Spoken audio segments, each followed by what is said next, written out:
Hello Wargamers, it's me Callum from Tabletop Banter, and in today's video we're going to talk about baiting your opponent.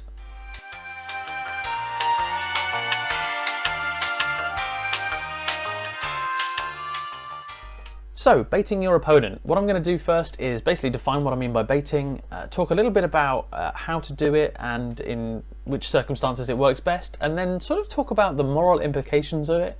Obviously I know it's just in Wargaming, so the moral implications aren't like, you know, karma related necessarily or anything like that, but they are things to consider when you do want to have games of 40k in the future as well.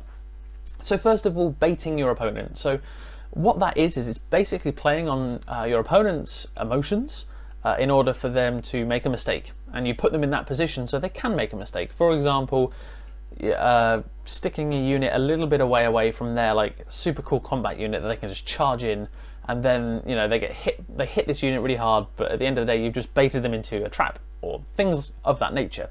But you can also play on it in other ways, by denying them that opportunity to get into combat, or by bogging them down, or by well, those kind of things basically, you know, ways you can cause your opponent to make mistakes that they previously wouldn't have made had you not tugged on the emotional strings in the game. So this can include things like nicely painted units. You know, I know this sounds really horrible, but that's what I'm going to talk about in a bit. But if your opponent's coming in with a really nice unit they have spent ages painting, if you wipe that off the table turn one, they are going to have this demoralizing feeling, and that'll be quite overwhelming, and they'll probably lead to making mistakes later on. Same for cool characters. If they're in love with the narrative of a character, if they've got custom character names, target those, kill them off, then they become less enthused. So it's an obvious tactic that you could use in things like tournament play, because it's a no holds bar event kind of thing, a tournament. It's that kind of thing where you are there and your opponent is there, and you butt heads using everything at your disposal to win the game. It's the same for any competitive game that you have organised with a friend. If you say, look, 1850, full competitive lists, and you know, no holds bars kind of thing, then again, that's the kind of time to be really employing these tactics. It's not going to work every time, but it might give you that edge now and again that you may not have had you not used it. So baiting your opponent into those things is definitely very much a psychological war, if you like. And obviously the other side to that is avoid being baited. So, I mean, a poker face of sorts would probably work well if, you know, you don't show any interest in your army, if they're all painted to the same standard and you haven't gone, oh, this was a labour of love or whatever. If you can be silent, sort of cardboard expression, you know, like if you can do that for an entire tournament, you'd probably fare well in that regard, and act like you don't care. But obviously that's very hard because you've spent hours and hours painting these guys. You are there for a good time as well as a win potentially, or a win in a certain category or something like that. So you're obviously going to have these interests and these investments in the hobby, and so avoiding being baited is as important as baiting your opponent.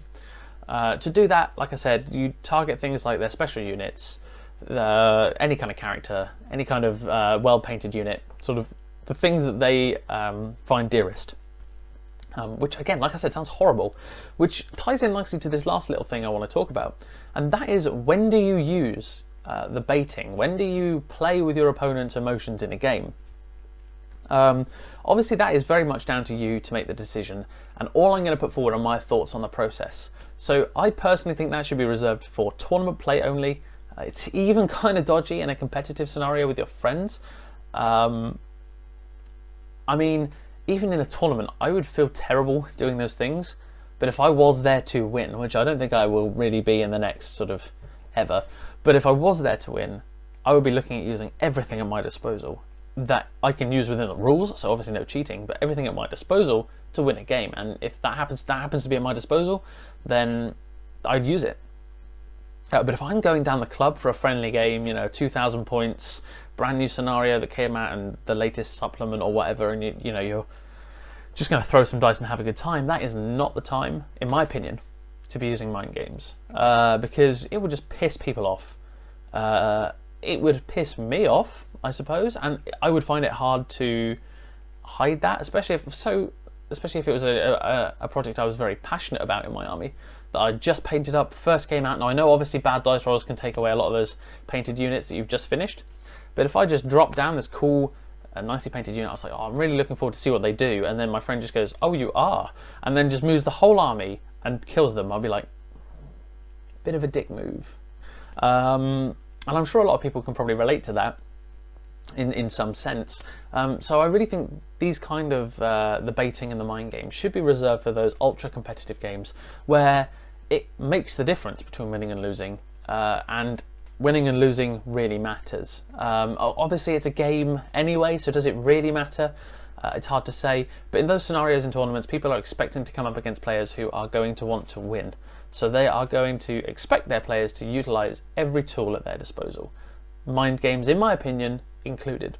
So that's going to be it for this video, really. I just wanted to discuss kind of the idea of baiting your opponent and whether or not you should be doing it all the time, some of the time. I'd be really interested to hear your thoughts on this. Obviously, it's kind of like finding that balance between being a good opponent in terms of being a nice guy and being a good opponent in terms of playing your best. And you know, it's very circumstantial as to when things like this baiting idea come in. So I would really love to hear your thoughts on that. If you could leave those in the comments, that would be brilliant. And of course, I'd love to hear your thoughts on what you thought I had to say. So thank you ever so much for watching. Thanks for all the support recently as well. It's been nice to see the comments and the likes, you know, increasing, and the watches and the watch time increasing. So I'd just like to take this moment to thank all of you for that. It's been really, really encouraging to see these things happening. So once again, thank you ever so much for watching. It's been me, Callum from Tabletop Banter. Don't forget, have fun.